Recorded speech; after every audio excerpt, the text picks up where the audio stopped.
the court said the legal challenge basically said that there were more than one issue associated with this, and that any amendment, any ballot initiative can only look at one issue. Well, the Wisconsin Supreme Court said no.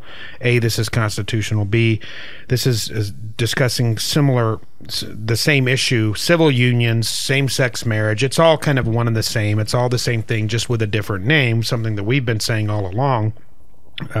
Domestic partnerships, same-sex unions, civil unions, they're all fall under this umbrella of same-sex marriage. It's all the same thing with all the rights and responsibilities.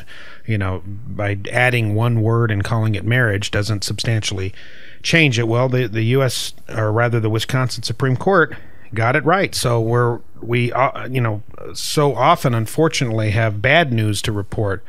This is some encouraging news. And to be fair, Matt, just to follow up on something that you just said, this particular lawsuit, and a lot of times what's not said is as important as what is said. The only thrust that the plaintiffs in this lawsuit that was just thrown out could bring were not some grand constitutional argument, apparently. I haven't read it myself yet, but according to the reports, it appears that the sole argument that they could come up with was a particular rule saying that a ballot initiative in Wisconsin has to be limited to a single issue, and they actually argued that homosexual marriage and civil unions are two different issues. Yeah. Now, if that's the best challenge that you can make with a straight face to something of this gravity, then that tells you something about the strength of the amendment in the state of Wisconsin. And I'll tell you, Matt, that transfers over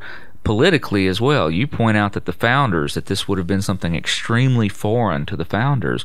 The most encouraging thing about this is probably that when you poll the American people, not just of Wisconsin, but in every state, it is a very consistent thing that the people, not the activist judges, not the activists in their camps that are follow the squeaky wheel gets the grease kind of mentality that if we just yell loud enough we can force the law into something that it's not. But when you ask the people, the actual voters, these referenda are successful so much, and they've all been successful. They have 31, I believe, states have passed similar. They have all been successful, and the byproduct of that has been that those conservative candidates on either side of the aisle, but those conservative candidates that are pro-family and pro-life invariably get a buoy at the polls when you've got one of these referendums on, because the people care enough to show up and vote on this issue, and while they're there, they vote for conservative candidates. Yeah, yet we've got politicians who presume to be or purport to be conservative that want to avoid this issue like the plague, despite the fact that it's a winner. Every time it's used, every time it comes up in a campaign, you're right. Inevitably, conservative candidates are benefited by the fact that people who wish to defend natural marriage go to the polls. Well, folks at Liberty Counsel, that's what we're doing. We're defending natural marriage, and we will continue to do so. We can't rest on our heels now. We have to be more vigilant than ever. Go to lc.org to learn what we're doing to defend this fundamental cornerstone institution.